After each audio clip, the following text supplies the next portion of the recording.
everyone, it's Bonita from Pennies to Dollars.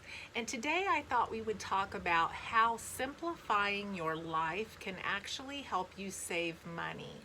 Now, we all know that simplifying our life in the things that we do, the things that we cook, the things that we buy, help us save money. But let's put a different spin on it today.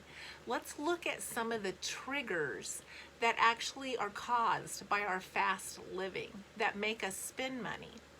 Slow living can help you save money by grounding you, by helping you actually see what's going on, by helping you take a step back and looking at everything and looking at the whole picture.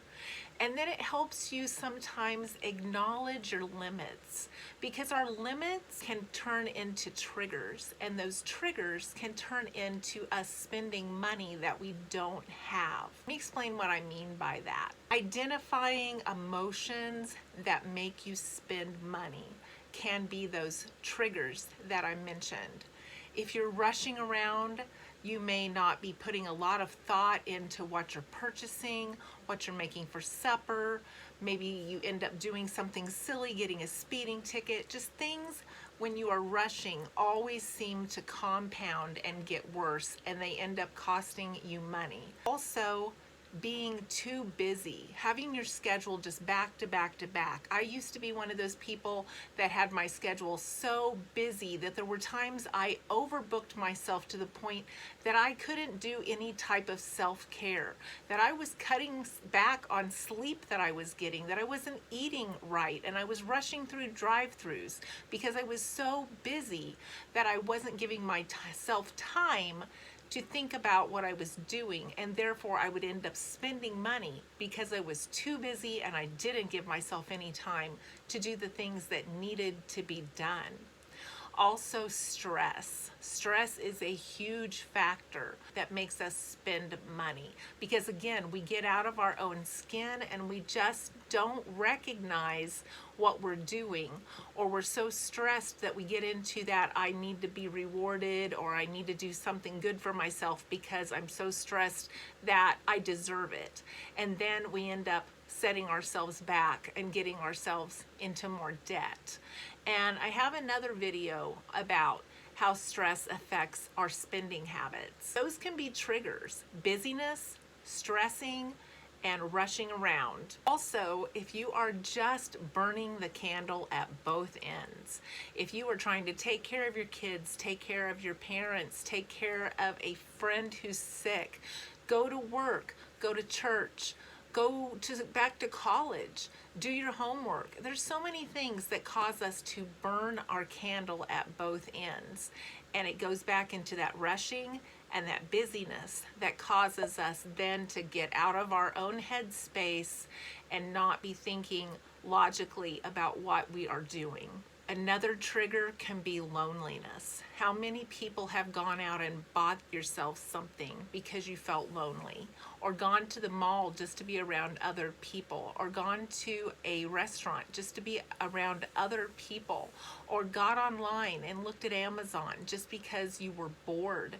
So many things like loneliness and boredom and even anxiety can cause us to spend money without really thinking about what we're doing or the effects of what we're doing at that moment. If you can step back for a minute and take a look and get into that slow moving mindset and think about getting enough sleep, getting exercise regularly, and eating a healthy diet, those things can actually help us get into a better headspace where we don't have the urge and we don't get ourselves into that pickle of spending money to compensate for these other things that are just not going right in our life. And we may not even realize that they're not going right because they've become normal.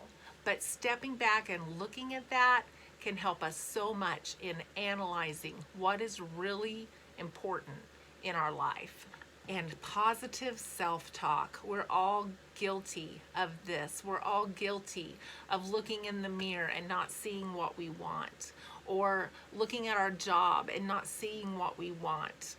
There's so many things that we beat ourselves up over, and those things can put us in that bad headspace of that anxiety and that loneliness that make us then go out and try to purchase something to make us feel valued, not necessarily by other people, but by ourselves, to make us feel better.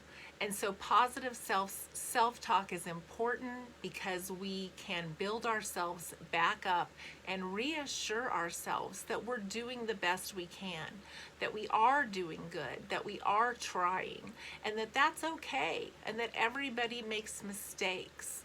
You've probably heard this before, but many of us don't talk to ourselves in our head like we would talk to our best friend. And we need to talk to ourselves like we would talk to that best friend. Allow time to process all of these things. Analyze your triggers. Look for the things that set you off to buy things or rush around or make you compound mistakes that cost you money. Analyze those situations and then see if you can step back and start some slow living in those areas.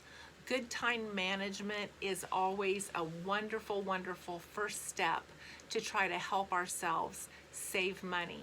And a lot of that time management goes with slow living.